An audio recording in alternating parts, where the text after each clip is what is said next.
Hi friends, நம் நண்பர்கள் அனைவருக்கும் இனிய வியாழக்கிழமை காலை வணக்கம். 4 மணிக்கு எழுந்திரிச்சாச்சு. ப்ரெஷ் பண்ணிட்டு மூஞ்சி கழுவிட்டு வர 4:20 ஆயிடுச்சு. டோரெல்லாம் திறந்தாச்சு. இன்றைக்கி வந்து பார்த்திங்கன்னா நான் எப்போயுமே வந்து கொஞ்சம் 4:10 வெளியே போயிடுவேன். இன்றைக்கி கொஞ்சம் லேட் ஆயிடுச்சு. 4:20 தான் வந்து இதே ஓப்பன் பண்ணி பாருங்கள். கேட்ட திறப்புன்னு எவ்வளோ இருட்டாக இருக்குன்னு பாருங்கள். லைட்டை போட்டால் தான் அப்படியே வெளிச்சமாக இருக்கும். லைட் போட்டாச்சு. இப்போ நம்ம கேட்டையும் ஓப்பன் பண்ணிடலாம். ஓப்பன் பண்ணிவிட்டு வாசல் கூட்டணும். இந்த வாசல் கூட்டத்தட்டு எனக்கு அவ்வளோ ஒரு சோம்பேறித்தனம் இருக்கும். அதுக்கப்புறம் தான் வந்து கொஞ்சம் இந்த சோம்பேறித்தனமே போகும். வாசல் கூட்டி தொளிக்கிறப்ப அந்த தண்ணி ஜில்லுன்னு மேலே பட்ட உடனே தான் அந்த தூக்க கலக்கமே போகும். உங்களுக்கு எப்படி அப்படிங்கிறத சொல்லுங்கள். கேட்டையும் திறந்தாச்சு. ஓகே, நம்ம வாசல் கூட்டி தொளிச்சு கோலமும் போட்டாச்சு. இன்றைக்கி வந்து ஒரு சிம்பிளான ஒரு கோலத்தை தான் போட்டேன். சரி, ஓகே போதும் அப்படின்ட்டு. அதே மாதிரி ஆஃபீஸ் முன்னாடி ஒரு குட்டி கோலத்தையும் போட்டாச்சு. வேப்பமரத்துக்கு முன்னாடி கோலம் போட முடியாத அளவுக்கு ஃபுல்லாக மேலே ஆஃபீஸில் இருக்கிறவங்க பைக் நிப்பாட்டி வச்சுருந்தாங்க. இருந்தாலும் உள்ளே போய் நுழைஞ்சி ஒரு குட்டி கோலத்தை போட்டாச்சு. ஓகே, கோலம்லாம் போட்டு முடிச்சதுக்கப்புறம் பார்த்திங்கன்னா நம்ம வந்து எங்கே போவோம், பூஜை ரூமில் போய் மனசார வேண்டியாச்சு. ஒவ்வொரு நாளும் வந்து நம்மளுக்கு ஒவ்வொரு அனுபவம், வாழ்க்கை வந்து ஒவ்வொரு பாடத்தை வந்து கற்றுக் கொடுக்குது. யார் எப்படி அப்படிங்கிறது அந்த ஒவ்வொருத்தவங்களும் ஒவ்வொரு மாதிரி இருக்கிறாங்க. அது ஒவ்வொரு நாளுமே நம்ம தெரிஞ்சுக்கிறோம்.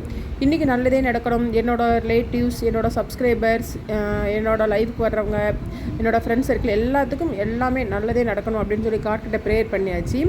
இன்றைக்கி இவங்க இப்போ தான் நான் வந்ததுக்கப்புறம் தான் தூங்கி எந்திரிச்சிருக்கிறாங்க. என் கூட இன்றைக்கி வாசத்துக்கு கூட்டி தொலைக்கிறப்ப வரல. வந்த உடனே வந்தாச்சு. பசிக்குதுன்னு சொல்லிட்டு இவங்களுக்கு எப்போயே தான் அவங்களுக்கும் சாப்பாடை வச்சாச்சு. அப்புறம் பார்த்திங்கன்னா குக்கரில் கொஞ்சம் தண்ணி வச்சு ரைஸ்க்கு வச்சாச்சு. இன்றைக்கி வந்து இட்லி தான் அவிக்க போகிறேன். இட்லிக்கு மாவெல்லாம் ஊற்றி வச்சாச்சு. தண்ணியும் காஞ்சிருச்சு. மாவு ஊற்றி வச்சு தான் பாத்திரத்துக்குள்ளே வச்சு ஒரு லெட் போட்டு மூடி போட்டாச்சு. ரைஸ் தண்ணியும் கொதிச்சு வச்சுட்டு ரைஸ் போட்டு கொஞ்சம் சால்ட்டு போட்டு இங்கிட்ட குக்கரையுமே வந்து நம்ம மூடி வச்சாச்சு. இன்றைக்கி வந்து பார்த்திங்கன்னா நான் ஏற்கனவே சிம்பிளாக கொஞ்சம் 2 முட்டை இருக்குது. அதை வச்சு ஒரு முட்டை குழம்பு தான் பண்ண போகிறேன். வாங்க அதை நம்ம எப்படி பண்ணுறதுன்னு சொல்லி கொஞ்சம் பார்க்கலாம். கொஞ்சம் தேங்காய் எண்ணெய் ஊற்றி கடுகு கொஞ்சம் சோம்பு போட்டு தாளிச்சிட்டு அப்புறம் சின்ன வெங்காயம் தக்காளி, ஏன்னா 2 முட்டை தானே, அதனால் கொஞ்சம் வெங்காயம் கொஞ்சம் தக்காளி, குட்டி தக்காளி 2 தக்காளி மட்டும் எடுத்து கட் பண்ணி போட்டுட்டு அது வதங்கிறதுக்கு கொஞ்சம் உப்பும் போட்டு நல்லா வதக்கலாம். இது கூட பார்த்திங்கன்னா இங்கிட்ட இட்லி வந்து வெந்துருச்சு பாருங்கள். அந்த கம்பியில் வந்து இட்லி ஒட்டவே இல்லை. சரி, ஓகேன்னு இந்த குக்கரையும் தூக்கி வச்சாச்சு. ரைஸ் குக்கருமே ரைஸ்க்கு விசில் வந்துருச்சு. அதையுமே தூக்கி வச்சாச்சு. அப்புறம் பார்த்திங்கன்னா இன்றைக்கி வந்து நான் மசாலா அரைச்சி வச்சேன். என்னென்னா பட்டை, சோம்பு, சீரகம், மிளகு, மல்லி, தேங்காய், அப்புறம் கொஞ்சம் புளி, முக்கால் புளி வச்சு அரைச்சி வச்சுருக்கிறேன். இன்றைக்கி வந்து வீட்டு மசாலா குழம்புத்தூள் போடலை. இது வந்து முட்டை குழம்புக்கு வந்து கொஞ்சம் டேஸ்ட்டாக இருக்கும். அதனால் வந்து இன்றைக்கி அரைச்சி வச்சுட்டேன். அரைக்கிற வீடியோ எடுக்க மறந்துட்டேன், சாரி. அதனால தான் நான் உங்களுக்கு வந்து வாய்ஸில் சொல்கிறேன். அது வந்து பார்த்திங்கன்னா கொஞ்சம் கொஞ்சமாக போட்டு நல்லா அந்த மசாலாவோட பச்சை வாசனை போகிறது முடியும் நல்லா வதக்கிக்கணும்.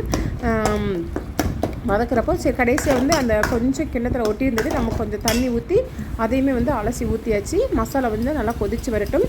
நான் வந்து இன்றைக்கி இது கூட பார்த்திங்கன்னா தேங்காய் சட்னி வச்சாச்சு.